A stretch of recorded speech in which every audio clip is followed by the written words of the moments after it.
Chapter 23 of the Scarlet Letter.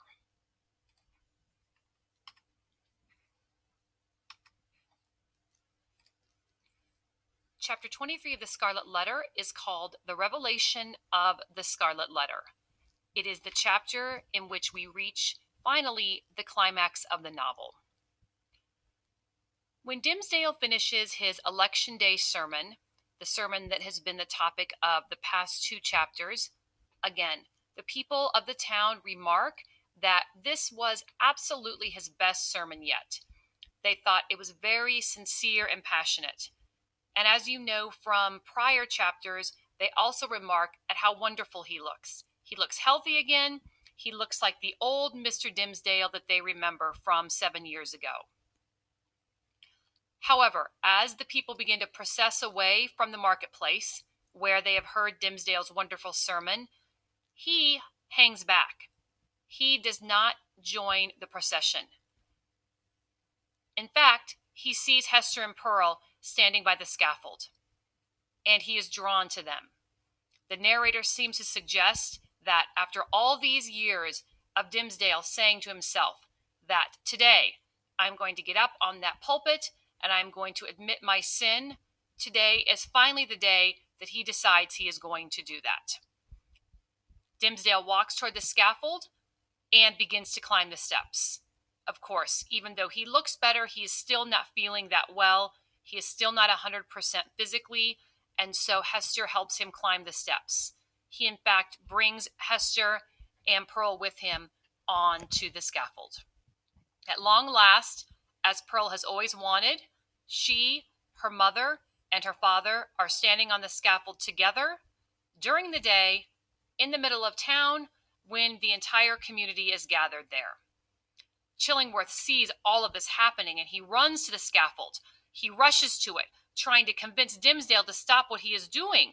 He does not want Dimmesdale to do this. However, Dimmesdale ignores him, finally. He stands on the scaffold and he confesses this sin, the sin that he's been hiding for this 7 years, that he indeed was Hester Prynne's partner in adultery, making him Pearl's father. At that, he tears away his clothing, tears away his church vestments and the shirt underneath to reveal what is on his chest. Again, the narrator never tells us what that is, never tells us what is on his chest. The crowd, of course, is shocked at what they hear. They can't believe what they're hearing. This young, beloved minister has been hiding this secret all of his life, and now they see whatever it is they see on his chest. At that point, after he's made his confession, Dimmesdale collapses on the scaffold. It becomes clear that this is going to be his last living act, confessing to this sin. At that point, Chillingworth screams to everyone, screams to Dimmesdale, "Thou hast escaped me." It was the only way Dimmesdale was ever going to get away from Chillingworth. He had to die to get away from him.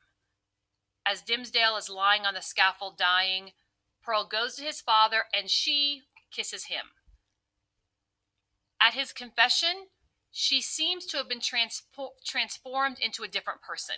She is now a full individual at long last. It's kind of as if a part of her was always missing, and his admission to the public and to her and to everyone who is there today that he is her father, it's made her a more complete and happy person. She's no longer going to be this little imp who likes to get into trouble, be disrespectful, give her mom problems. This missing piece of her has turned her into a whole person. Before he dies, Pearl asks her father if they are going to see each other in heaven. And the last thing Dimmesdale says is it's up to God to decide if they will be further punished for their sin. What that seems to mean is if they're done being punished, they will get to enjoy the afterlife together. But as a good Puritan, he knows that God may still have some more punishment in store for them in heaven.